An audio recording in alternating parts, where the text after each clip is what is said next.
6 na buwan na siyang wala. Ilang taon din siyang nakipaglaban sa sakit na yon. Kaya lang sa huli ay...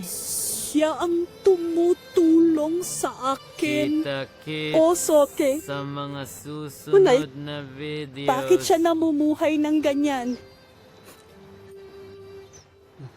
Walang sino man ang maaaring pumili kung paano mamuhay at kung paano mabuhay. Nabuhay siya ng buong buhay niya sa hiya at kasalanan dahil nasaktan kita. Ang pinakamalaking pangarap niya bago siya pumanaw ay makita muli kayo ng anak mo. Kita-kits sa mga susunod na videos? Para sa kanya. Pero, gusto niya pa rin bumawi sa mga pagkakamali niya sa'yo.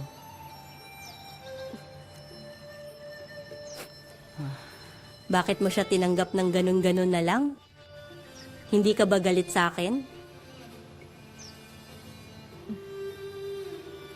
Sa una, sobrang sama ng loob at hindi ko talaga matanggap. Ngunit itinuro niya sa akin kung paano magmahal at magpatawad. Hindi rin naman ako mabuting asawa. Hindi rin naman ako mabuting May asawa. mga pagkakamali rin sa nakaraan. Pero siya mismo ang pumayag. Pero ang mga pagkakamali, sobrang tama. Pangako ko. Kasi pamilya tayo.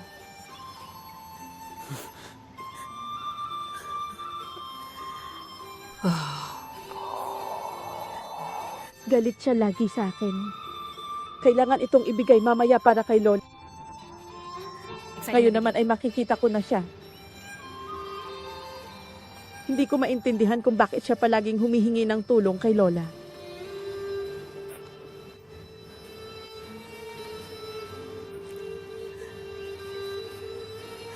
Lola, pwede bang makita ko po siya ng isang beses? Bakit gusto niyang makipagkita sa kanya?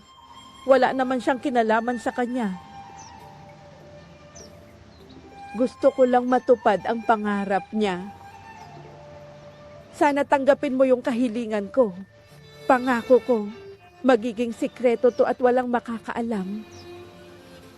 Kasi sobra tagal na bago kita nakita ulit.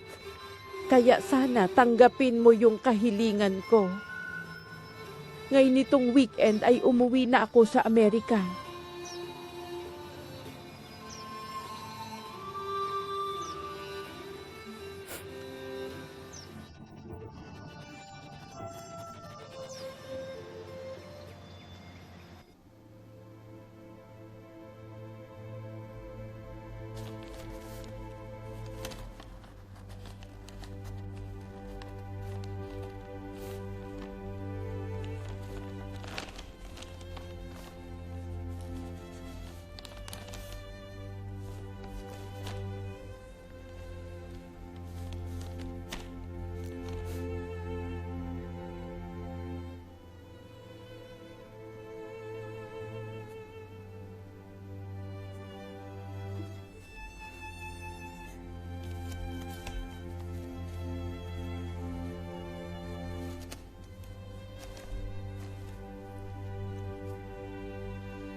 Bye! May kasama akong puppet dito. Talaga? Ala, Umuwi Tita ka Tu. na? Wala si Mama dito? Nasaan na si Mama? Yung matanda nasa itaas. Pero parang hindi siya maganda ang pakiramdam ngayon. Hindi na nga nalalamig ang pakiramdam. Hindi ko rin alam. Kanina may tawag tapos lumabas siya. Pagbalik niya, sinarado niya ang pinto ng kwarto. Tumawag ako, sinabi ni Lola na huwag mag-alala. Sige na, tingnan mo. Maraming salamat, tita.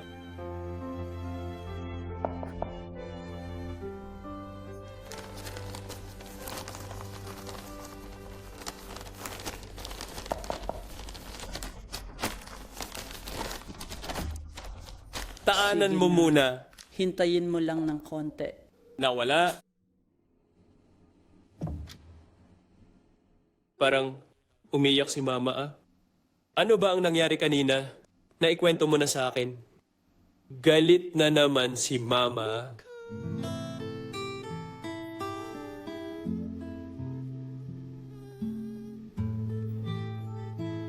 Kalma ka lang.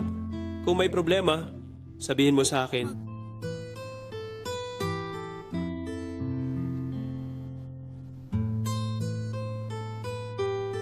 Wala namang problema. Kasi sa bahay sobrang lungkot. Pasensya na. Ang daming gawain, kaya hindi ko na mabantayan si nanay. Oo, okay lang yan. Alam ni Mama. May oras ka ba bukas? Samahan mo si Mama maglakwat sa... Kailan balik mo? Bukas? Pwede na. Bukas? Pupunta ako kasama mo. Ngayon, tatawagan ko si Twilin at si Papa. Tatawag ako. Gusto lang ng nanay na makita ang dalawang anak niya. Bakit ang weird mo ngayon? Napansin ko tuwing kasama natin si Twilin, parang mas gusto mo siya. Paminsan-minsan gusto ni Mama ng bonding time kasama ang anak niya. Di ba? Sige lang. Pero huwag ka nang umiyak. Ayoko makita si Mama malungkot. Okay? Ang ganda ng coffee shop na ito. Ang disenyong ito ay talagang maganda. Sinabihan ako ng aking ina na pumunta rito para humanga. Kakarating lang. Ano bang magandang tignan Hindi man. dito?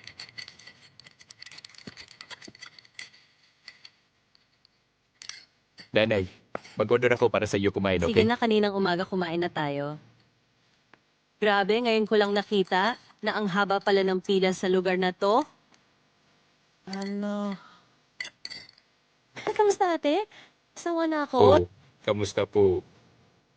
Matagal na ba siya diyan? Oo, kararating ko lang din. Uy, ito ba si Juan? Siya nga. Siya ang anak kong lalaki. Lolo. Masaya akong makilala ka.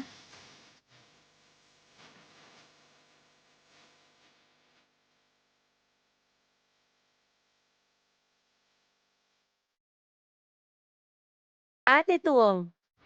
Oh, teka. Kailan ulit ang susunod mong flight? Oh, teka. Narinig ko Sabado sa pala. nanay mo na matagal na raw bago ka bumalik para maglaro. Bakit hindi ka na lang nandito para mag-enjoy? Oo, dahil sa trabaho lang yan, anak. Sabi ng inay mo, ikakasal na daw kayo. Totoo ba? Oh, Mukhang malapit nang maalala nyo ang anak nyo. Ma, may tatawag ako. Paalam na po.